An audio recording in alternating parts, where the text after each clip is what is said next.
So we've counted it. And now the question again, is it numbers? And yes, you have output where you can get some sort of table with counts in it.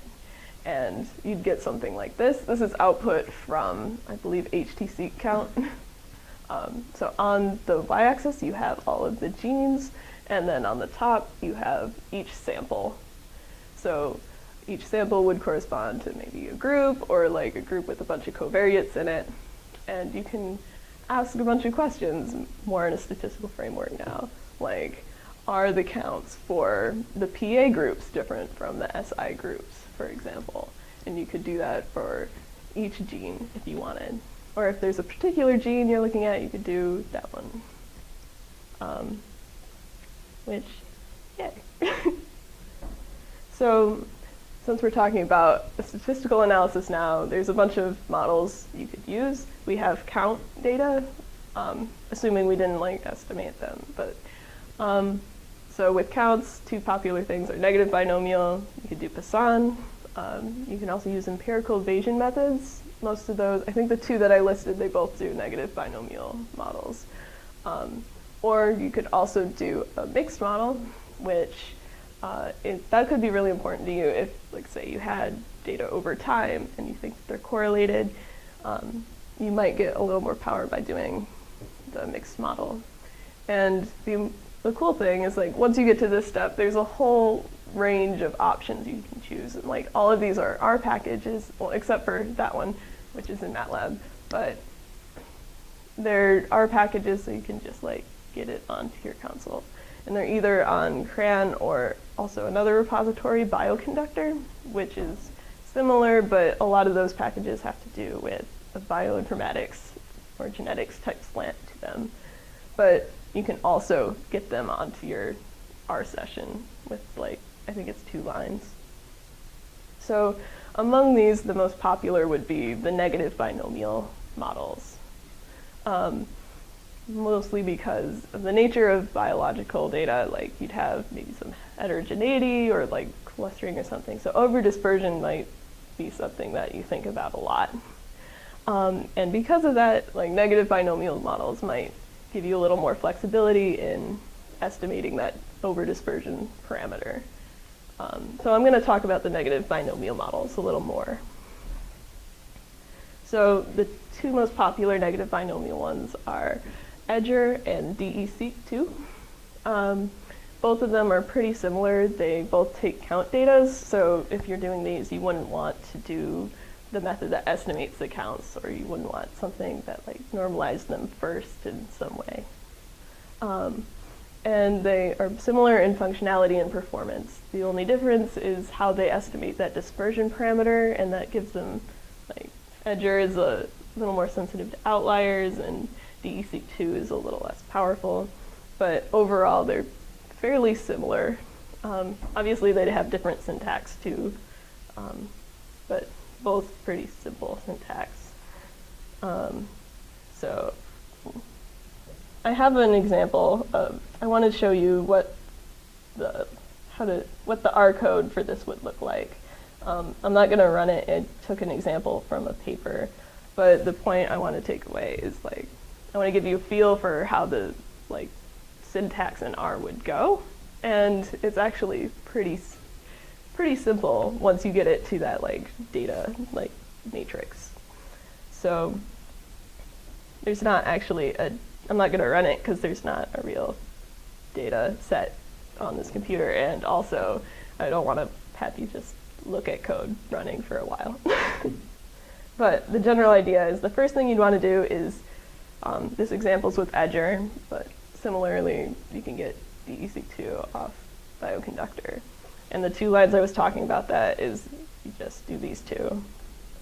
And that's, like, the install packages Edger, but instead of from CRAN, it's from a different place. And then you load it, and then suppose this line would be like, suppose that you're loading in your counts file, and the table of numbers is in that file.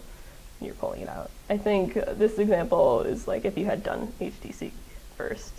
I have the full example with all of the details and a lot more details than this. It's in a paper, and I put that paper at the end. So if you are interested in actually like doing one of these for yourself, I recommend looking at that paper, and I just want to give you a general feel of the process. So like one quality control thing would be you want to get rid of the features that aren't expressed very much at all, assuming that you're probably looking at like, I want to know if one's more expressed than the other, and you're not really looking at the genes that aren't expressed at all. And this would help with the estimation of the dispersion parameter might be better if like all the zeros were taken out. So what this does is just takes the counts that are small and gets rid of them. Then you can look at your count table and be like, yes, numbers, this is what I want.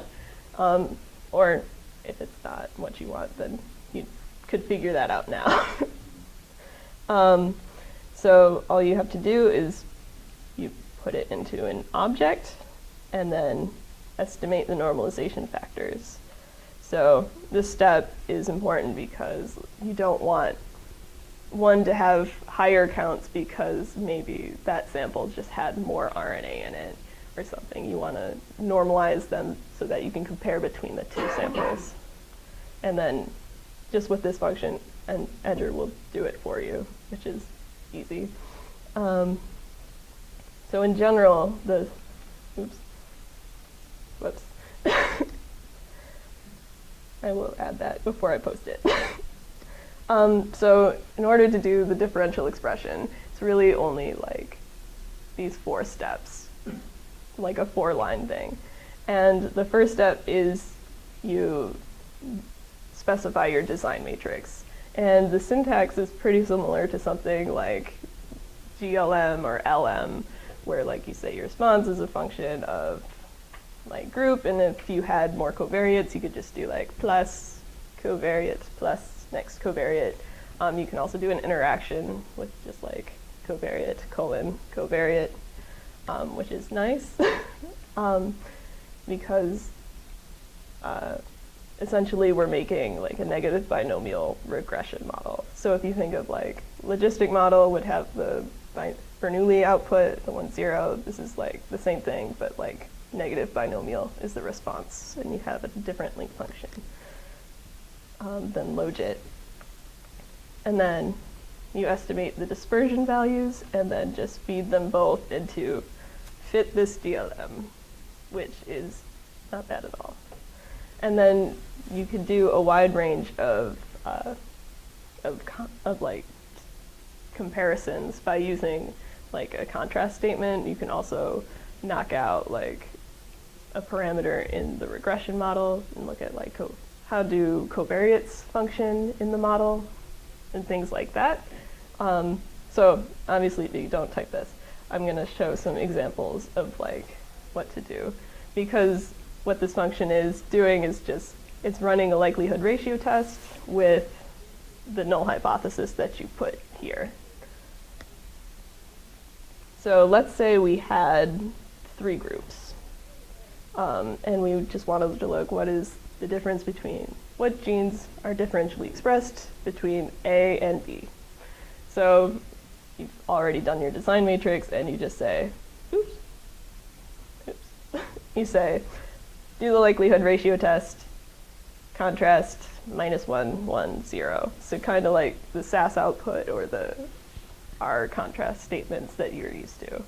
And then this will spit out like a list of the most differentially expressed genes between these 2 groups. And it'll also do a p-value because it's a likelihood ratio test. So you could, because it's a contrast statement, you really have a lot of flexibility in what you want to do. So like you could do A versus average of B and C, or pretty much any contrast you feel like putting in there. And that's really as easy as the code is for that. You can also do the same type of analysis, but instead of doing a contrast statement, say if you had a bunch of covariates, you want to say like, what's the effect of treatment on what is the differential genes for treatment and placebo? You could just put in the coefficient for the treatment and it'll do that likelihood ratio test. And likewise, spit out a table of the most differentially expressed genes. So yeah, and I'm not actually going to run it, but I have an example of what the output would look like. Boom.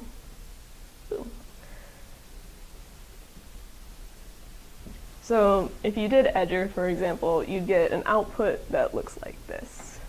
And again, these are the genes on the side, and the columns are log fold change. So let's say if this was the output for doing group B versus group A, it would be like fold change would be, like a fold change of 4 would be group B is 4 times more, the fold change is 4 times more than group A. So when you do the log, it's like the negative ones mean group B would be underexpressed in compared to A. The positive numbers, it's overexpressed in compared to A, and 0, B, they're the same.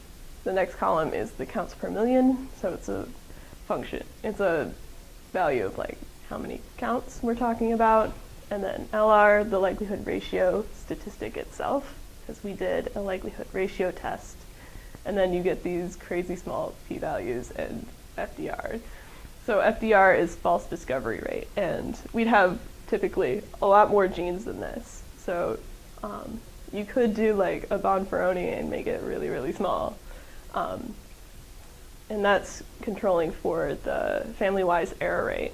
You could also go with the false discovery rate and control that instead. False discovery rate is the expected number, is a proportion of the expected number of false discoveries over like all the total discoveries. So like how many would be significant falsely over all the amount that would be called significant. You can control that instead. And that's something that's done in differential expression stuff like this more commonly. So like the use of this is you'd now have a list of like, these genes are the ones that are different between the two groups. And then you might want to go about figuring out what's the biological significance. You can try and figure out like, what do these genes do? So there's a lot of things you could ask with this output. It's not just like, yay, we have a p-value, we're done. So you could do a clustering algorithm, maybe like MMC, this is one, where you'd take the top differentially expressed genes and see like which ones cluster together. Like, are there groups of genes that are different between the two groups? So like 4, 7, 8, 11. And then maybe you could go with that gene cluster and see like, these genes are all used in strengthening the cell wall. So maybe the cell wall is important in the difference between group B and group A, or something like that. There are other clustering algorithms, just that picture is the one I put there. You could also like maybe present, maybe not just a list, but like a plot, like a volcano plot, for example. The text is small, but on the bottom is the fold change, and on the top is minus log p-value. So it's just a visual representation of the differentially expressed genes.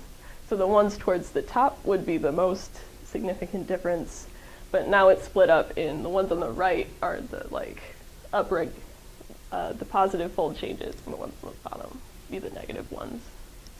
So that could help you like visually see like which genes, because maybe all those green ones are similar, or they're genes that you've seen before and you're like, yay, hypothesis confirmed. Or you could compare these lists with different experiments or different methods to show like your methods make sense. So you could like just do a straight up Venn diagram where like of all the genes, 774 were in this experiment only, but then it shares with like maybe this other experiment. So yeah, and there's a lot of biological questions you could address, and the output is not just the end, and it can actually tell you some interesting things. And if you're interested in like a more detailed protocol or a lot more details, these papers will help. They're the ones that I used to come up with this presentation. There's also more information on the detail of the packages I talked about. Maybe if you want to look at specific equations used, and then more stuff. Yeah. So.